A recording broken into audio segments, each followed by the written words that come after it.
Hello my friends, welcome back to the booth here at Pro Tour Dominaria Riley Night alongside Simon Gertzen, and we've got another round of standard coming up with some huge names as we continue our quest to finalise this top 8. Let's head down to the feature match area right now and see how things shake out in our next round here at Pro Tour Dominaria.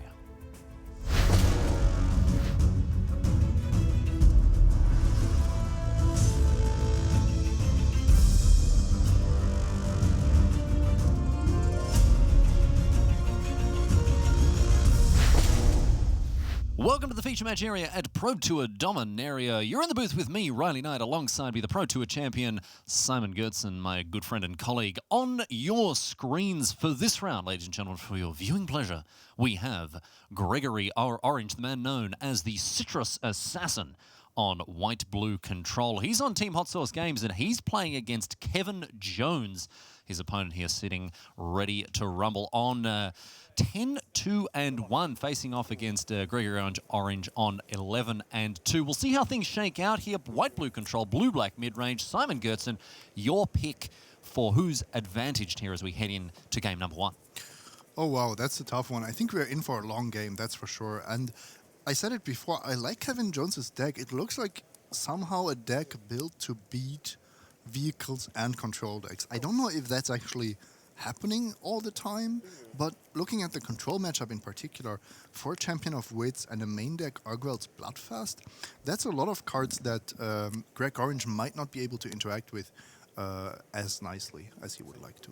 Well, we've had a whole lot of nothing going on, but now, turn 4 finally, the issue is forced with Kevin Jones trying to resolve Gonti, the Lord of Luxury, but the Aetherborn is easily dispatched now with a Syncopate from Orange. Typically, we see the white-blue control deck playing an instant speed game, Simon, with a lot of their even enchantment-based removal having flash, and this is where Orange wants to be. He wants to be playing his spells on his opponent's turn. Absolutely. He is a very instant-based deck.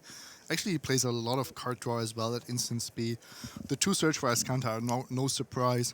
1 Torrential Gearhulk complementing the 4 Teferi as the way to actually close out the game. No further lands in hand here for Orange. However, he is not short on interaction here, as we see Negate, Disallow, Cast Out, in addition to a bunch of Wrath effects. Now a copy of the Scarab God. How much of a problem is that for Orange if it were to ever resolve? I mean, he has a lot of exile effects, so actually he can let it resolve and then spend one of his cast outs, for example, to deal with it. But it is a tricky card. You don't want to have it in play, for example, when there are other creatures in the graveyard. Orange opting instead to disallow, then cycle away that cast out, keeping those cards coming. He's found 2 lands, and that's pretty important as the white-blue deck really wants to hit its land drop more or less every turn. He wanted to make sure that he hit land drop number 6 because he has Torrential Gearhulk in hand. So we see the action continue now for Jones, and that disallow is going to pay dividends here with Torrential Gearhulk being an option, but instead it's going to be Negate as Orange opts not to deploy the 5/6. Hits his land drop and continues on. Things looking good here for Orange. Whenever we are watching these control decks, they just seem to have a field day on game 1. The amount of permission that they have, almost no other deck seems to have the amount of threats that they need to really overload them.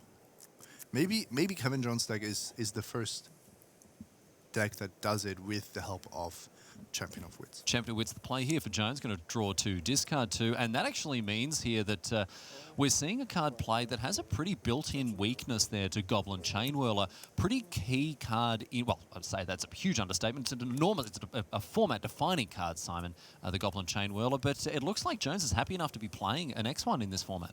Yep, because he is not an aggro deck, he doesn't rely on the 2/1 body. He's really a control deck. We call it Blue-Black Midrange because of these creatures in there, but ultimately, if he's facing Chainwhirler, that's one of his lesser problems compared to, for example, Heart of Kiran. Now, that was a super powerful turn by Greg Orange there. Kevin Jones was tapped out from that exchange, and now Teferi and Search for Azcanta are on the battlefield. That spells trouble. So now, Teferi, as you say, the hero of Dominaria, the secret 3-cost Planeswalker, something that's very important for you to know if you haven't seen this Planeswalker do its thing. Untapping 2 lands means that often the white-blue control deck will be able to interact and protect the Teferi, typically with counterspells, Syncopate, or maybe removal spells like Seal Away. Yeah, actually, Greg has used up most of his counter magic. His hand is actually 2 Settle the Wreckages and a Fumigate, so he will have to use that Art of Araska to draw some new cards, maybe. So he's looking now to continue this this card advantage engine now with Search for Azcanta binning a land there. And Orange is going to draw. Glimmer of Genius in hand, and that's a great one for him. Ships the turn now. Greg Orange, one extremely experienced control player. Plays almost exclusively control decks. Yeah, he's got a great win rate at the GP level as well, 63%, and pretty good as well at the Pro Tours. He's won 58% of his Pro Tour matches. I just know that off the top of my head, Simon. Just know that off the top of my head. Don't even worry about it. But clearly a man who knows his way around the Magic at the highest level. And here we see the eternalizability of Champion of Wits being a bit of a nuisance for the control player. So now looks like an activation of the Champion of Wits. Is that the eternalizability there? Exactly. We will get the corresponding token here in just a second. We'll see if Orange has anything to say about it just yet. He may be able to chain a Glimmer of Genius into a disallow, but it looks like he's happy enough to let the 4/4 into the battlefield, and that means draw 4, discard 2. A huge play for Jones. Simon, my question for you, why is Orange not doing anything about that? I don't know what his plan is, but if you look at his hand, creatures are not really his problem. He has at least 3 cards to deal with creatures. What he needs to be careful of is that he doesn't spend his counter magic on threats like Champion of Wits and then suddenly a Liliana resolves. Well, instead choosing to draw a card with Arch of Erazka, thanks to the City's Blessing, and then cycling away an irrigated farmland to keep the cards flowing. And that is going to mean that should he choose to, he can flip that Search for Azcanta this turn. And that's going to be huge in continuing to keep the cards flowing here for the Citrus Assassin. Search for Azcanta, a multi-format all-star. It's made a big splash in Modern in addition to being a powerhouse staple of standard control. Repeatable card advantage engine, very, very aggressively costed as well, Simon. And particularly good in conjunction with Teferi. Seal away, taken off the Azcanta, the Sunken Ruin there. And then a rather casual shipping of the turn there for Gregory Orange. You can go. Main deck Arch of Erazka looks really interesting in this deck. If you consider how this can really dominate control matchups. Of course, Azcanta being more powerful, but the Arch doesn't require an enchantment to resolve. Yeah, and you also don't need to jump through, you don't need to get through an entire turn. Not only are you weak to counterspells with a Search, but also you've got to get through an entire turn cycle to activate it. Here, however, a Doomfall is going to be a little bit of hand interaction here for Jones, and that's pretty important. This card is really good on both sides against creature-based decks and, of course, the creatureless control decks. A nice flexible option here for black decks, Simon. Yeah, also the bonus of having the information that there are multiple Settle the Wreckages and a Fumigate in Greg's hand. Kevin can now basically decide whether he wants to expose his creatures to seal away and settle the wreckage, or if he would rather just pass the turn. As he does here now with this Champion of Wits staying back by the look of things. And a Liliana Death's Majesty, he knows the way is clear and he knows he's going to be able to leverage some advantage off this Planeswalker. It's the second and final copy in his deck, Simon, and it could be his route to victory. It's really tough. He sees that the coast is clear, he goes for it, but at the same time he's not using Field of Ruin this turn. And Field of Ruin is very, very powerful when your opponent has an active Azcanta. Yeah, super important safety valve there for the various flip enchantments into lands there. We've not only got, things like Treasure Cove and also Temple of Aklazutz. Yeah, here, this sequence I didn't quite like, because that champion could have attacked before Liliana came down. And then I think Greg would have had to make a more difficult decision, whether to deal with it immediately or to get that extra card from the Arch. With Liliana on the battlefield, he knew exactly that he had to look for an answer. You can see Gregory Orange does have a little, an orange marker there indicating he has the City's Blessing. We like to customize those to suit the individual players, and this one here is certainly an on-theme hit for Orange. Looks like he's in the middle of resolving another activation of Search for Azcanta, or Azcanta the Sunken Ruin, I should say. I see a Teferi in there. We're just slamming that one? No, I think Cast Out is actually better here. You do get rid of the Planeswalker, and you have all the value cards active that you need to win this matchup.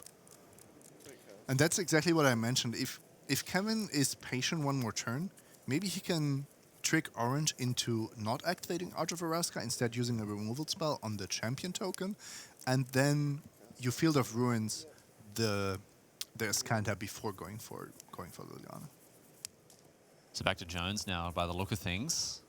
Orange has taken a hit off of that Champion of Wits, but he does have, well, ultimately ways to deal with the battlefield and permanents or creatures on it at least. Double Fumigate, double Settle, double Seal. And we'll see how he wants to proceed here, because he's looking to be still in a pretty good position. Jones, he's gone to the petrol station and filled up his car to about half. You know, he's half full, half a tank of gas. Doesn't have a lot of action going on. Couldn't afford a full. Yeah, couldn't afford the full tank of gas here. There's another Field of Ruin. That's definitely... Or is it the one... Oh, it's the one that he didn't use last turn. So Field of Ruin. He's going to remove that that search for Azcanta, or the Azcanta, the Sunken Ruin there that it flipped into. And that means that Orange's time at the Sunken Ruin has come to an end. I'm just afraid it has done too much damage, really. Draw 2 cards already. And it's more than drawing 2 cards. It's really the best card out of the 4 you're seeing. Okay, you're restricted to non-creature spells, but that's what the control deck usually wants to take Yeah, anyway. for sure. I think it's actually 0. Oh, no, there's a single Torrential Gear Hulk in Orange's list. And apart from that, it's just all action all the way down. And so now Champion of Wits, the play from Kevin Jones, looking to improve his hand a little bit. He's going to get to do that as well. Faithless Looting now. 2 cards drawn, 2 cards discarded. And I can't imagine that Ravi Tubes is going anywhere other than the bin. A 4-mana 2/2 that does stone cold nothing. To be fair, that Ether Meltdown doesn't do much. Yeah, it's also very true. And this is the advantage that white-blue control decks get, or control decks of any types. What they can do in these situations, Simon, is just blank so much of the removal, so many of the cards in general that other decks are playing. Yeah, and actually, Kevin Jones has an advantage here compared to other aggro decks, because other aggro decks would be stuck with their removal in hand. We see this all the time when red-black midrange is playing. They just have Abrades and unlicensed disintegrations, and they don't know what to do with them. Just sit and look at them, mate. Just examine the art, and that's just about it, because that's the best thing you can really do with them in this matchup. You're absolutely right. As we see now, a second Field of Ruin, that's gone after the Arch of Araska. So I think Kevin has done quite a lot of things here to leverage the board. And I would like to check the Oracle text on Ravenous Chupacabra, because he did keep it in hand. The one use I could think of would be to destroy your own Champion of Wits, but as you can see, that actually does not work. Can't do it. Can't do it. Can't destroy your own champion, because, of course, doing that would enable the Eternalize ability, draw 4, discard 2. That'd be terrific, but Ravenous Chupacabra, well, he's got a real hunger. He's got a hunger for flesh, but it has to be flesh from a certain kind of side of town. You know, he doesn't eat just anywhere. He's a discerning restaurant patron. Orange again with a hand full of interaction for the board, but very low on card draw. I think that's one of the problems he's run into. He hasn't drawn his Glimmer of Genius. He hasn't found ways to really turn the corner on the... And this is with multiple activations of utility lands. Greg did a lot of one-for-one trading, and then he had a Scanta and he had an active Arch of Araska. Both of them got dealt with the 2 Field of Ruins that Kevin is actually playing in his main deck. Seal away now. Not so much a seal away as a zombie away at this point, because it is gone forever.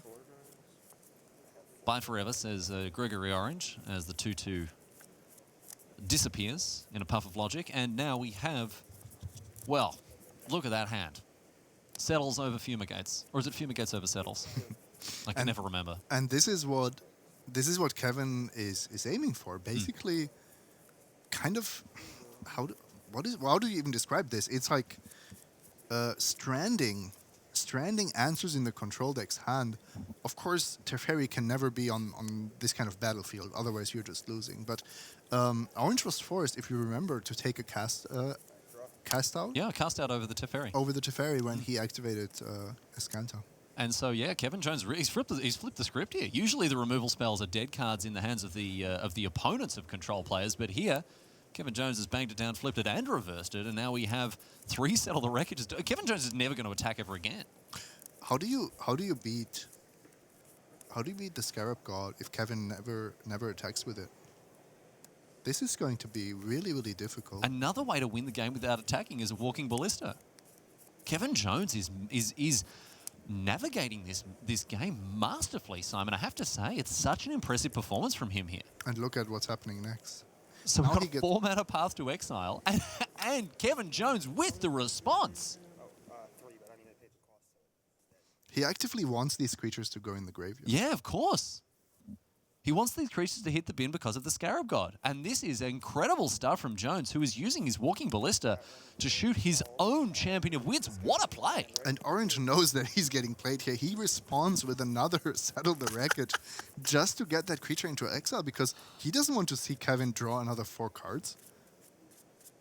Fumigate, not completely useless against the Scarab God, but first he would have to find some counter. I can't believe this. I can't believe this. We've got a double Settle the Wreckage. I mean, both of those players wanted that Champion of Wits off the battlefield so hard. They both spent cards to try to remove it, Simon. This is a draw 2. All right, here's a Hieroglyphic Illumination now for Gregory Orange. You're going to draw 2 cards. Not quite as good as a Glimmer of Genius, but still going to find him perhaps what he needs, and a cast out's a big part of that plan. So now Fumigate. It's going to remove the Scarab God for at least a little bit of a brief window here. What does that achieve for him? This is only a temporary relief. I'm actually a little bit surprised. Cycling away the Fettered Pools here, draws a card, does Kevin Jones. And you can see Orange's hand now. Essence Scatter in hand to deal with the Scarab God when it comes back down. Oh, that's the reason. And there we have our little solution to that particular puzzle, but still, I mean, the cast out's a pretty clean answer there. Maybe playing around opposing counterspells, perhaps. Oh, but this way you can keep the cast out for something later. And of course, Kevin was threatening to activate the Scarab God. So if you cast out, then you still have to deal with the returned creature. With the sure. Whereas a Fumigate would remove the creature as soon as it came down. Essence Scatter now from Gregory Orange. He's pulled together a nice sequence of plays here to put Kevin Jones on the back foot. And a 4-mana 2/2, Simon. Yep, he kept it, maybe just for this reason. Yep. It's a threat. Every now and again you see, in Modern, you see Simeon Spirit Guide on Grey Ogre beatdown mode, and this is, well, even greyer Ogre, isn't it? Maybe it'll be enough, however, as Gregory Orange does have to deal with a 2/2 at some point. And I mean, well, he used 2 Settle the Wreckages. To deal with 1 Champion of Wits. 15 to 20, right? Yeah. So we're resolving getting those life totals squared away now, 15 to 20. Looks like there's a slight error there as we see now Ravenous Chupacabra come across and knock Orange down to 13. So Kevin Jones with pressure of a sort. Yeah, but also with a really big draw here. He found a second Scarab God. Oh, all right. Okay, here we go. Cast, now we're cooking. Return from my graveyard. And target your Essence Scatter. So Jones... do you care if I pile this up? Just ask to see it if you want to see it. Because it's like going all over the place. I'll target your Essence Scatter. It's fine. I'll just try to keep it neater. This probably don't have to pile it up. I get a zombie. Yeah. Players doing our job for us here, Simon. We could go and have a cup of tea, because we're hearing very clear communication between the two of them now, as we see the back half of Never to Return cast making a 2/2, and now a Fumigate from Orange, as he's seen enough of this battlefield. But this means that Jones is in a position to resolve and start to leverage the Scarab God. Yeah, and that's what he was aiming to do. Even removing the Essence Scatter from Greg Orange's graveyard, just in case that there should be a second Torrential Gearhulk, for example. Yes, and as there's one in the main deck of Gregory Orange, which I think we've already seen. You can see it there poking its head out of the graveyard. It wasn't going to be an issue here, but Jones, heads up stuff from him here. It's impressive. Really, really like the way he's navigated this matchup. Here's a Walking Ballista for 2. Look how patient he's playing. He's not exposing the Scarab God unless he has much better information about what's going on. And now a cast out for Gregory Orange, and he's going to get punished by this, Simon. This is great for Kevin because he is forcing Greg to spend his removal in places that he doesn't want to use them. So 6-mana Lightning Bolt here for Kevin Jones as he goes after the life total of Orange, but a Teferi for Gregory Orange is going to have to produce something special, because we know all that Jones is trying to do is get that Scarab God on the battlefield, but this is a huge play here. This is a huge swing. Finally, Teferi comes down. Suddenly, Greg has that planeswalker that he was waiting for all along, and now Kevin is forced to become a lot more active. He cannot stay as patient as he was. And look at this hand here for Gregory Orange. Syncopate, blink of an eye, settle the wreckage. So Kevin Jones, by playing conservatively, by playing carefully, he may have come down just a little bit too late in pulling the trigger. Here's the Scarab God, but we know Orange has the answer in Syncopate. It's going to cost him a lot. Listen to him count it up there. Man, he's a chilled out dude. You have to be if you're playing control. Oh, yeah. Yep. All day long. And so Syncopate takes care of that Scarab God. Now we'll see the follow-up for Jones here as he has a Vraska's Contempt, but a blink of an eye returning Teferi to hand. So Orange playing very defensively, wanting to keep that hero around. I mean, Teferi just a much stronger card in hand than that blink of an eye. Of course, he doesn't get the card draw from the kicker, but he does get the card draw from playing Teferi again. Teferi comes down once again, proving to us that, of course, heroes never die. And going to draw another card now for Gregory Orange, the hero of Dominaria, once again poised to take over this game. You know, I thought we had found a deck that would pose too many problems, too many threats for blue-white control in game one. But in the end, it does look like Teferi is once again too strong. And Kevin Jones has seen enough and packs them up in game number one. Gregory Orange on the back of his mighty Planeswalker, and a brief sigh of relief here for the Citrus Assassin, who takes out game number one. Full credit to Kevin Jones, though. He played that game near perfectly. And we are going to be able to check in with other matches as play continues here at Pro Tour Dominaria. So stick with us. We've got to go to a break, but on the other side of it, more Standard coming your way here from Richmond, Virginia.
Warm welcome to you back to the feature match area here at Pro Tour Dominaria, and we have Tim Willoughby standing by in the aforementioned feature match area. Tim, what do you got for us?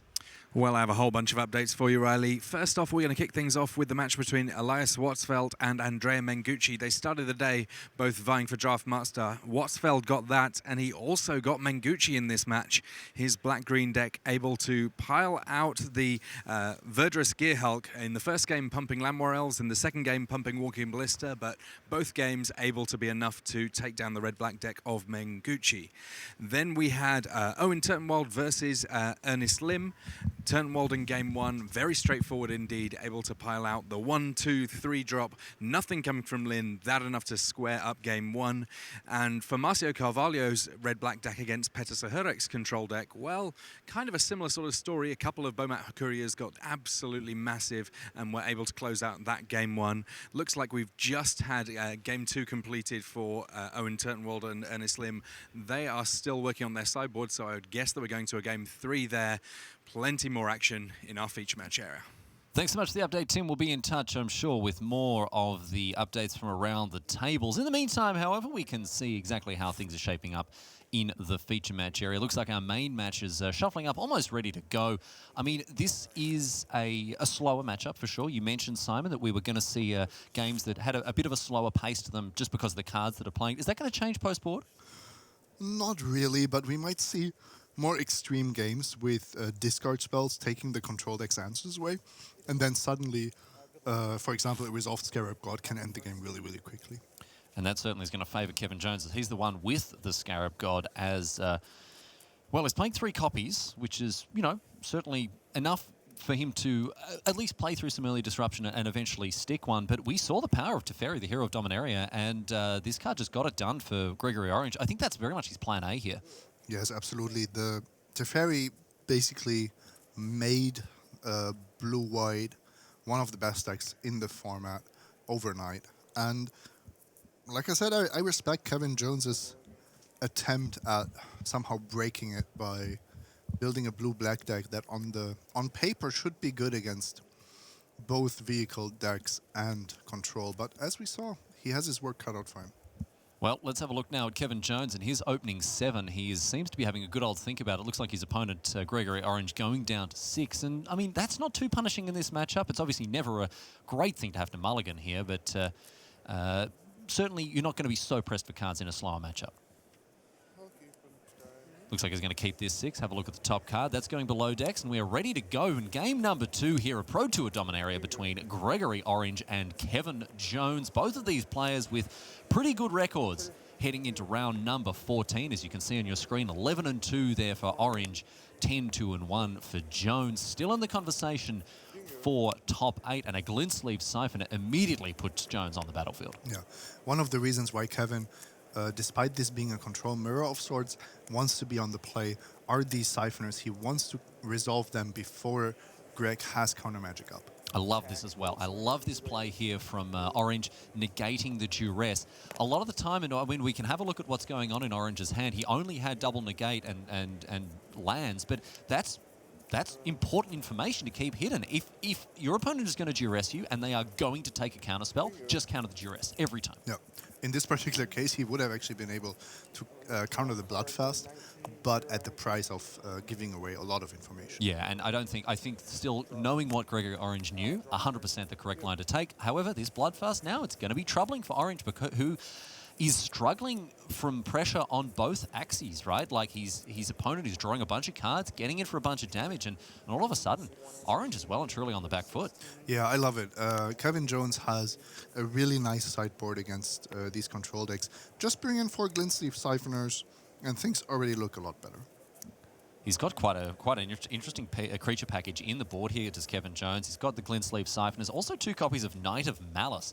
We see often in the white-blue control lists, they're playing History of Benalia, sometimes Knight of Grace as well in the board, just to sort of really mix things up post-board and close the game out nice and quickly, especially as opponents will take out all their removal. But Jones obviously still able to play a fantastic controlling game. Search for Azcanta joining Arguel's Bloodfast. He has almost too much at this point, too much value cards. These are the sort of cards that'll leave you stone cold dead against aggressive strategies, but right now, cheap, efficient engine cards that are going to draw you a long way ahead, and Jones continues to get it done with glint sleeve siphon. And Marshall Sutcliffe on the desk mentioned the fact that a card like the Siphoner is going to push you so far ahead in a control pseudo mirror, and we're seeing exactly that take place here, Simon. Yeah, and if you are forced to settle the wreckage as Siphoner, then you know that things have not gone your way. In hand for Orange, though, it's just a couple of counterspells and a lot of lands. He's not going to miss a land drop anytime soon, which I'm sure he's pleased about, but I bet he wants a little more action here as we see Walking Ballista get eaten up by a disallow. No further play for Jones now, so Orange has to rip something here. Okay, he's found a Search for Escanter. That's step one. Still got a negate as well, so he's not out of it just yet. No, but Plains negate against what Kevin Jones is working with, who is effectively drawing 2 cards a turn. He's scrying with Search for Escanter, and if he wants to start converting his life to cards, he can even do that. I can miss that, right? That's what happened. I missed it. All right, so Kevin Jones is being pretty upfront about the Search for Escanter trigger that he missed there. Obviously, I mean, you know, he just loved the top card of his. Didn't even need to look, Simon. He just knew it was going to be a belter, so whacked it straight in his hand. Yeah, Formatter now. became aware of his mistake, accepted that he made it, and moved on.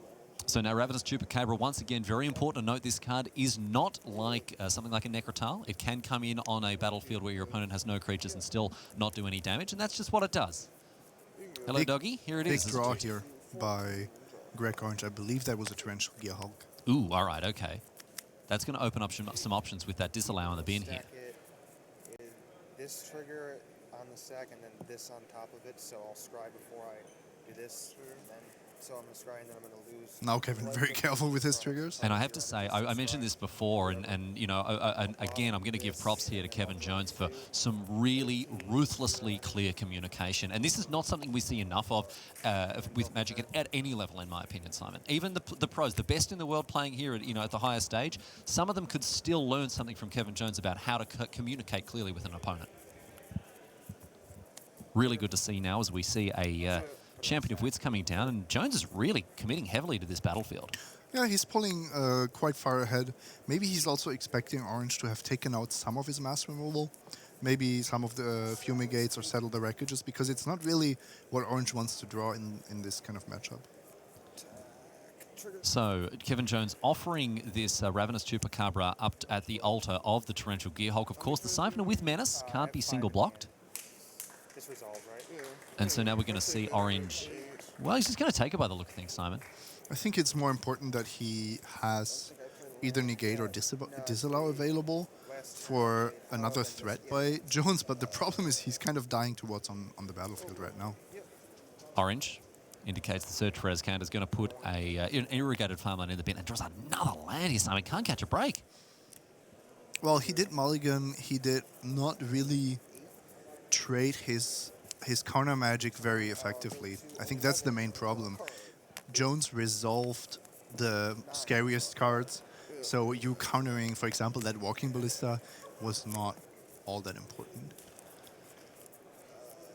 So we move on now back to Kevin Jones' turn here, and we'll see what he's got to do now with the Search for Escanter trigger. He's a long way ahead, and I expect he wants to keep it that way. Orange doesn't have too much to say about what his opponent's up to. Once again, Torrential Gearhulk, the only relevant piece of action in his hand right now. That negate might do some work, but Jones doesn't have to do too much more to cement his just how far ahead he is here. But this will tempt out the Torrential Gearhulk. And you're nodding, Simon. You like this play? Of course. I mean, both of these players want to know what's going on. Kevin wants to know whether he can clearly attack here. And Orange wants to use that Torrential Gearhulk because otherwise he's just dying on board. And this, I think, is the nail in the coffin. Now Greg really needs a miracle off the top of his deck. Unfortunately, they are not legal in Standard at the moment, so we are going to see 6 damage come across now. Gregory Orange down to 2. And Jones with all the cards, all the attackers. He's got everything, all the winds blowing in his direction. So we'll see if Orange can produce, as you say, Simon, a miracle. Terminus. He might get a game loss for an illegal deck here, but he needs something. Irrigated farmland, and off the top it is... We've got the Yam Wing Chun slow roll here. Didn't see what he drew. I got a 7, draw a card. And Jones now drawing off the Arguel's Bloodfast. Almost as low as Trigger this. Orange. Yeah, and it's all the extra cards he's drawn here. Down to 7 life, doesn't matter. Good. 7 life, 7 cards in hand. Easy game. Also flip this. Going to flip that search for Azcanta, 7 cards in the graveyard as well. It's all coming up 7s. Just pulled the old one-arm bandit, and all of a sudden, all those dollars falling out the bottom of it. And the Field of Ruin now on the search for Azcanta after it's been flipped. Means Jones is going to gain even more cards. So this Mama's Fast will be coming to an end before very much longer. 3 lethal attackers here for Kevin Jones, and Orange, well, a stone cold nothing in the hand here to deal with that. So once Kevin Jones finished fiddly fighting around with the cards in his hand, on his library, in his graveyard, we will see him clean up game number 2. And we'll be heading to game number 3 between white-blue control Gregory Orange and Kevin Jones on blue-black mid-range. And once again, an embarrassment of riches is going to take a doom fall here. Going to have to reveal that one, old son. And that's the information that Greg was waiting for. He wanted to get one more look at maybe Kevin Jones' sideboard strategy or exact deck configuration before conceding this game. But Orange is happy enough to scoop him up there as we go to game number 3. And we do now have Tim standing by on the floor with quite a number of updates, I understand, Tim. Yeah, you may notice that I'm standing in a surprisingly empty feature match area at this point because all of our other matches have now completed.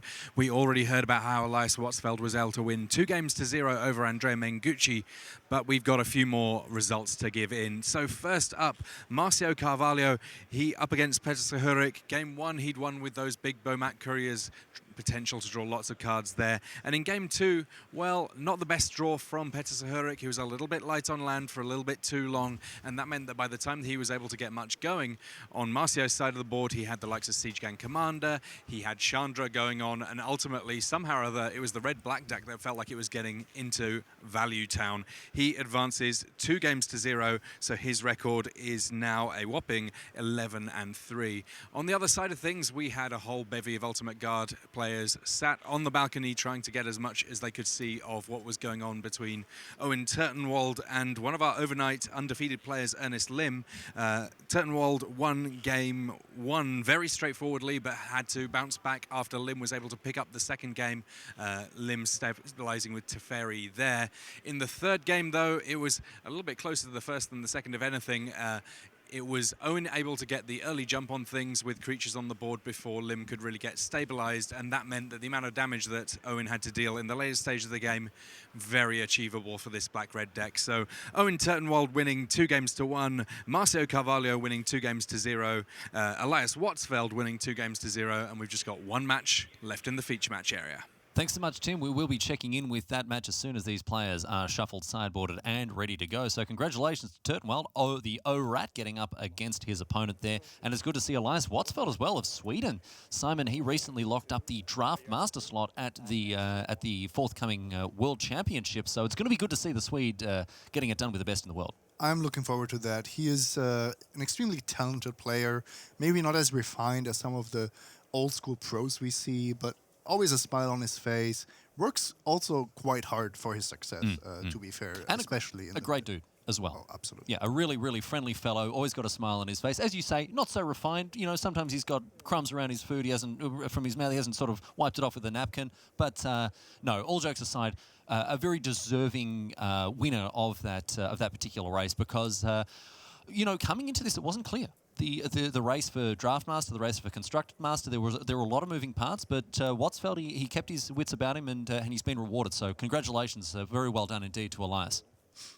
Yeah, fair warning to the World Championship competitors.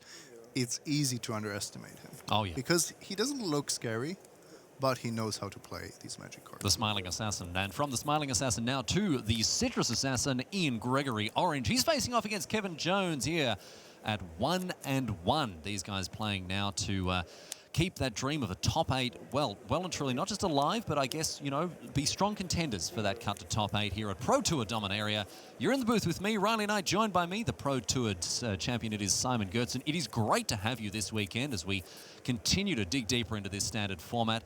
And of course, it's been well, terrific to see what the pros have brought to tangle with, and we have the top 8 coming your way tomorrow. We do hope we're going to have your company there. We have a quick flurry of instants and sorceries. Duress met by a Disallow, which is then met by a Negate, so ultimately Jones is going to start to pick apart Orange's hand here. Orange is in trouble. 3 islands, a white removal spell, 5 and a 6 drop in hand.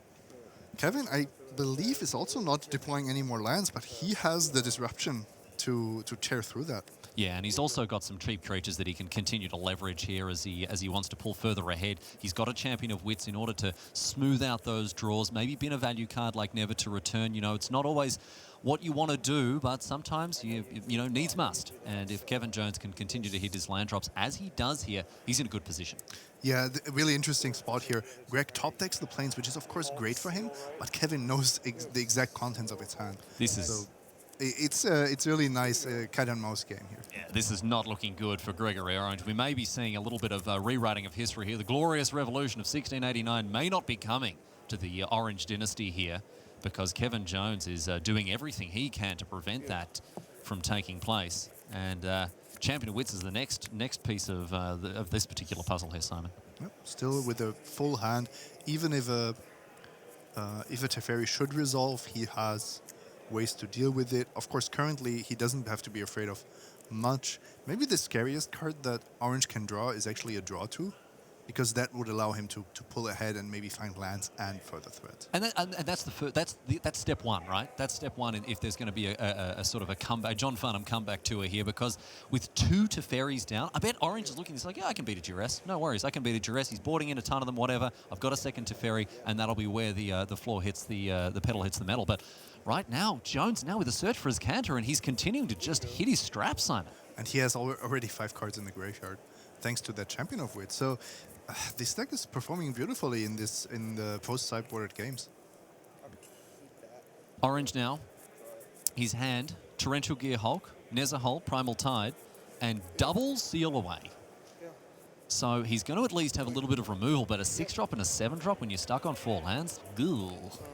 There is a glimmer of genius, though. Okie dokes. Okie dokes. Let's start to chuck some fuel onto this fire here. And we'll see what he wants to do with these top cards. 1 on the top, 1 on the bottom.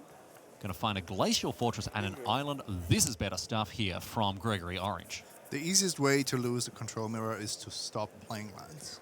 So Greg being stuck on 3 islands for a while and then on 4 lands, that was really critical. Of course, Kevin resolving the Scarab God is not helping him. But no, definitely at the same time, now he is dropping these lands. Maybe there's a way for him to come. Yeah, he's not quite painting the town red just yet, Simon, but maybe he's painting it, well... Another color? Yeah, maybe another color. Purple, perhaps. As we see now, a big attack from Kevin Jones. Champion of Wits, Scarab God, getting in there, continuing to pressure Gregory Orange. Not out of it just yet. And of course, it's not over till the Fat Lady sings. We'll see what Orange can do now. If he's going to be able to resolve this Torrential Gearhulk and get some value out of it. Oh, Simon, you're wincing, my friend. I have a feeling that Kevin will be expecting that Torrential Gearhulk. Of course, he knows about it. He's even holding a Syncopate. So he just has to make sure not to misstep here. With his Scarab God active, he has to decide whether he can tap out here out of counter magic if Greg is representing something scary, or if he needs the value of returning a creature. So Jones is indeed going to activate the Scarab God here. For a Walking Ballista, comes in with 0 counters, of course, but as a 4/4, it's not going to hit the bin once again.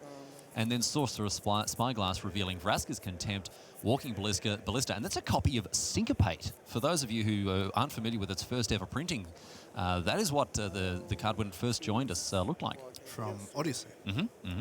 Yep. Printed last millennium, I understand. And look at this. Oh, double Seal Away, just like that. Just pulls the trigger and fires it off. And gets rid of both the Scarab God and the Champion of Wits. And that's strong stuff here for Orange, who now needs to answer this Walking Ballista, but he's starting to get himself back in it. He's under a lot less pressure than he was. Well, maybe the Orange ascendancy is still within our grasp here. Should Jones maybe not have attacked with the Scarab God? Was he a bit too eager? A bit too hasty there? Well, let's see. Walking Ballista, the name here for the Sorcerer's Spyglass, so that is just a very inefficient creature stranded now in Jones's hand. Never mind the 4/4 on the battlefield, I suppose. Cast return on your Glimmer. Zombie. You're at 9, I'm at 20, right? But it does look like Gregory Orange. His ships are off the coast of Brixham. And he is really trying to take the fight to Kevin Jones. And now it's going to be a search for Ascanter of his own. That means he isn't going to be able to leverage this torrential gear hulk, but he's obviously playing a longer-term game here. He also saw Jones's hand when he cast Sorcerer's Spyglass, so he knows about the Syncopate. And casting Torrential Gear Hulk into Syncopate is a good way to lose this game. 3, 2. So we'll see now, with Orange very much using his life total as a resource, down to 3. And I think the next draw step is going to be the hinge upon which this entire game, and indeed this entire match, turns, Simon. Here's a Glen Sleeve Siphoner now for Jones. Still has that Syncopate in hand, as you mentioned. Really not too afraid here to just run out his creatures.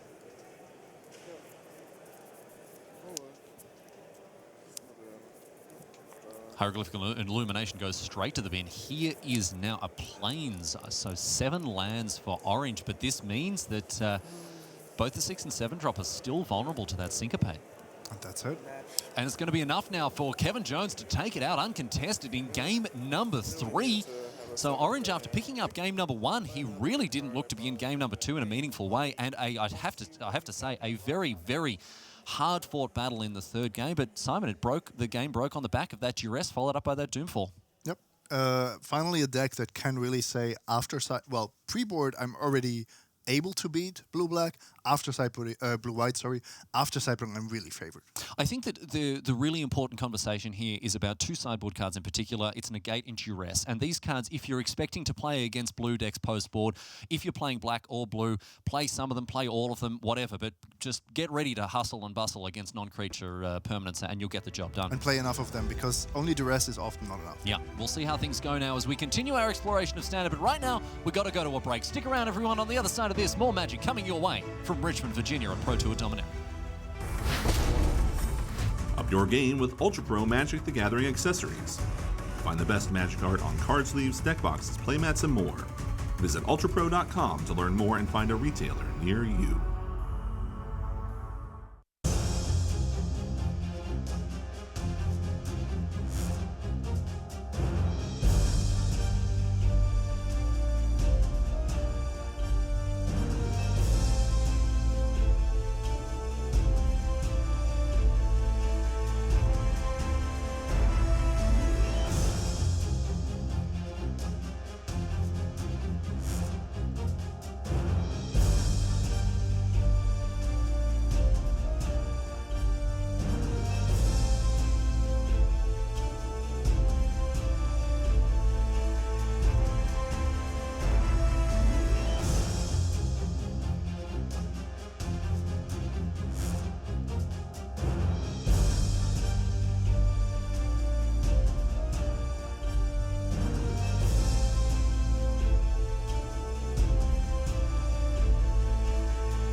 We've been saying all along that the 4th loss is critical, but also the reverse of that, the 12th win is critical. Because if you can get that before the last round, then you know you're really within touching distance of the top 8. One more point is usually enough.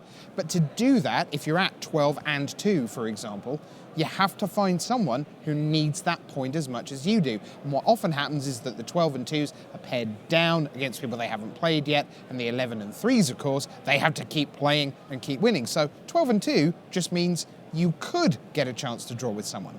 Thomas Hendricks of the Netherlands is up to 12 and 2. He needs to find someone who wants that single point.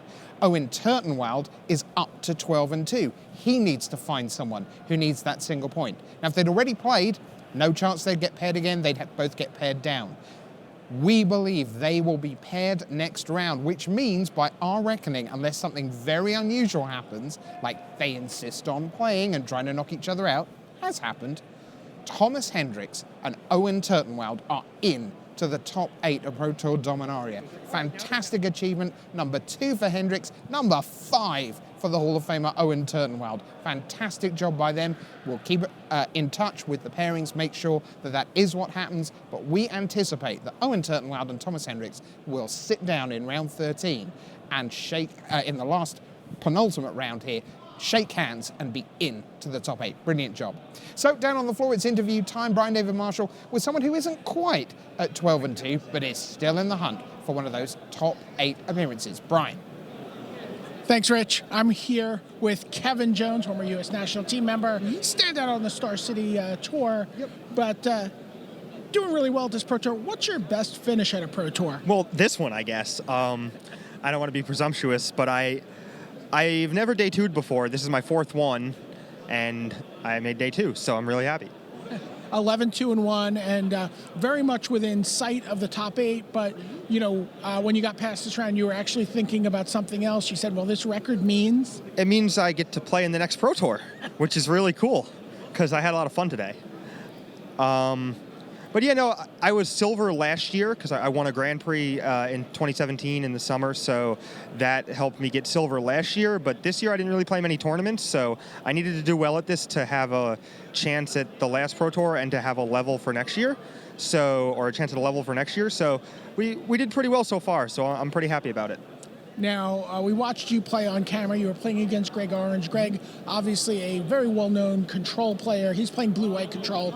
You were playing a blue-black deck, and we've seen a lot of those decks splashing white for Teferi, but you decided not to go that route. What was your experience in playtesting trying to make that 3-color version work? Well, I was playing in a Magic Online League with a blue-black midrange deck splashing Teferi, and it was the 3rd or the 4th turn of the game, and my hand was, or my board was Glacial Fortress, Ether Hub. And my hand was Vraska's Contempt, Ravenous Chupacabra, Fatal Push, Vraska's Contempt, the Scarab God. I just slammed my hand on the desk, dropped from the league, and built the deck without white because it just the mana was so bad, and what your deck does is it falls behind on the board and then catches up with a value card every turn, but your cards are less objectively powerful in the early game than your opponents, and they're almost purely reactive. So as a consequence of that, you need to hit your land drops because they're developing their board, and if you're not also getting to the point where you can start to cast 2 spells in one turn, you're just going to get bottlenecked because we built our deck to play the best cards in the format in the blue and black colors, but a consequence of that is that you also have a preponderance of 4 mana spells, and because you have so many 4 mana spells, you might not be able to get everything out of your hand before you die. Against Owen, I lost to Owen a few rounds ago, and I died with a Vraska's Contempt in my hand and 4 mana, but I just didn't have enough time to get everything out. But yeah, so the deck is pretty good, but it's tough to play white because the lands come into play tapped, and your crucial turns are 2 and 4, and the tap lands make it so the tap lands are good if your crucial turn is 3, because you can go play something that costs 3, play something that costs 3, play a tap land. So if you have History Benalia and Gideon in your deck, Esper is better, but generally I just want to be blue-black because 4 is my important turn. Now, it's a deck you called a blue-black midrange deck, but I think people at home might see it as a control deck. What is the difference? What is? How do you classify this? It's it's a control deck that's kind of masquerades as a midrange deck. You have some creatures. Most of them are value-based, and then you have a lot of removal spells, a lot of one-for-ones, and that type of thing. So you're able to, stay even with them throughout the early game, be it meltdown, push, whatever, to deal with heart, that type of thing. And then in the later game, you can start to pull ahead because you generate implied value from all the cards that you're casting, a little bit here, a little bit there, and like with your graveyard synergies, like everything is worth a little bit more than it appears to be. So that's what I meant by like implied value. And then it's actually good for you if your opponents cast removal spells, because all of your cards, like I said, generate some sort of value. And it's important that they like maximize their mana efficiency, because once you start to cast things and spend all your mana, you're going to eventually bury them in advantage, because your cards are pretty efficient once you get up to the mid-range part of the deck. So yeah, it's just very important to occasionally make them cast a removal spell to hamstring their own development, and as a consequence of that, you get a free turn to untap, cast 2 removal spells, and then, start to grind back from there. But you're a control deck that looks like a mid-range deck. It's like the old Grixis No Delver Legacy deck, stuff like that. It's pretty sweet, but yeah. Bury them in advantage is what I like to do when I'm playing Magic. Now, Kevin, 2 rounds to go.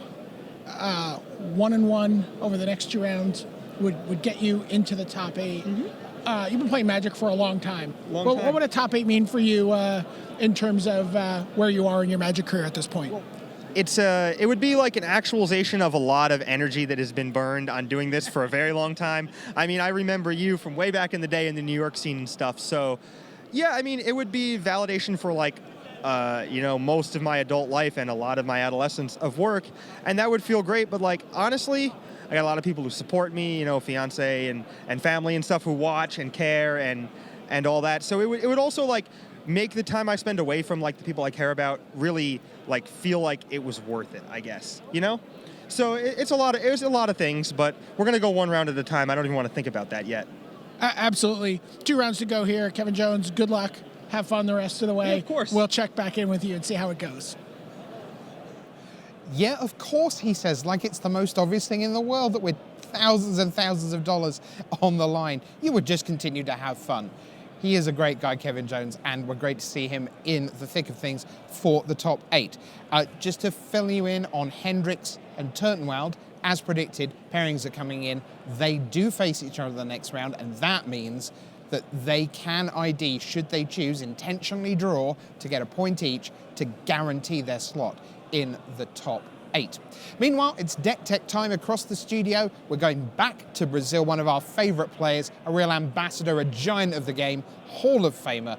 Let's get a sense of standard with Willie Adel.